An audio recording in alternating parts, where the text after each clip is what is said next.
adalah A. Sakit. B. Dalam perjalanan. C.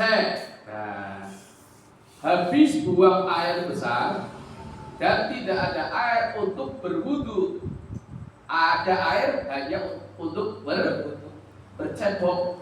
Nah, kalau di Indonesia kemungkinan ini sangat kecil. Di Indonesia, kalau di Indonesia, maka ketika kamu habis buang air besar dan tidak ada air kecuali untuk cebok, maka nah ini kondisi yang C.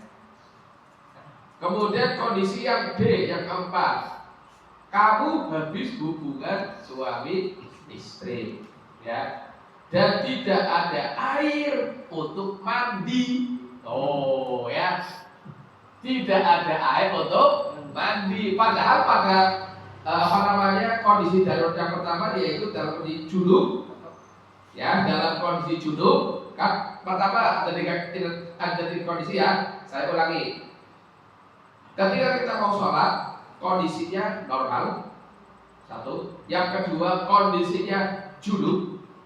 Yang kedua kondisinya ada 4A, ya. A. Sakit. B. Dalam perjalanan. C. Habis buang air besar dan tidak ada air untuk wudhu kecuali cebok. Ya, tidak ada air kecuali untuk cebok. Dan habis hubungan suami istri tidak ada air untuk mandi. Maka pada kondisi 4 hal ini, ya, ini kondisi ketiga, tidak usah wudhu, tidak perlu mandi jelas, tapi tayamum. Nah, gitu ya. Tapi tayamum. Oke. Tentang wudhu kita sudah tahu ya, tentang cara wudhunya.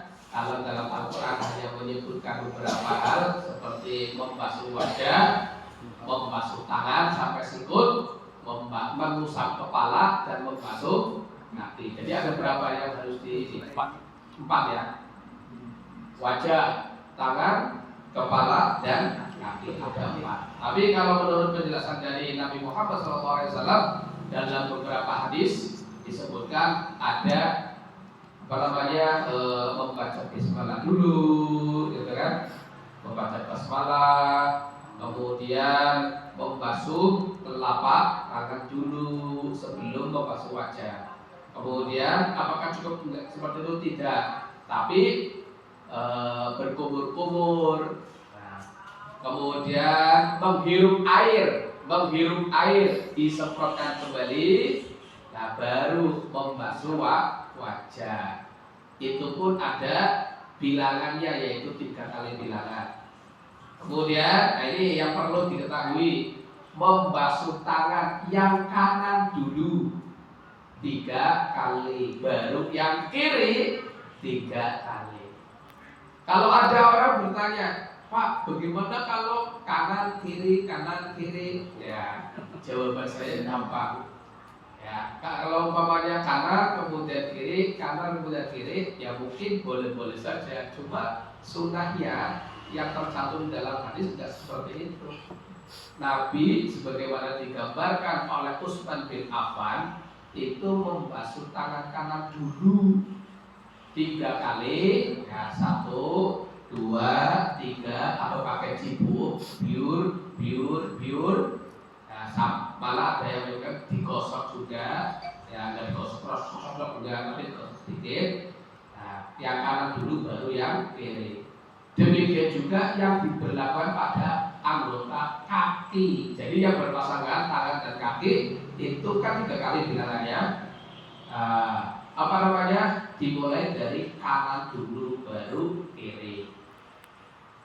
Kemudian mengenai mengusap ya, ingat judulnya adalah mengusap.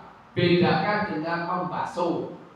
Kalau membasuh airnya itu cukup banyak, ya, airnya itu cerot gitu. Tapi kalau mengusap tidak harus basah. Jadi ketika kita berwudu ini harus kita tahu ya, kadang-kadang kan ada orang yang berlebih-lebihan. Kehadiran anak Indonesia pakai baju air apa? Dibiur kayak itu salah. harusnya dibasuh. Maaf, bukan dibasuh, diusap, sah gitu. Tata caranya kalau ada dalam hadis disebutkan dimulai dari depan, kemudian disisir ke belakang, kemudian ke depan lagi, kan seperti itu ya. Nah, sampai dengan nanti dilanjutkan dengan mengusap telinga. Berapa hitungannya? 1 kali. Sekali aja cukup. Ada yang tidak bagaimana? Ya boleh terserah. Coba kalau kita ikuti sunnah Nabi yang ada dalilnya. Ingat dalam Muhammadiyah itu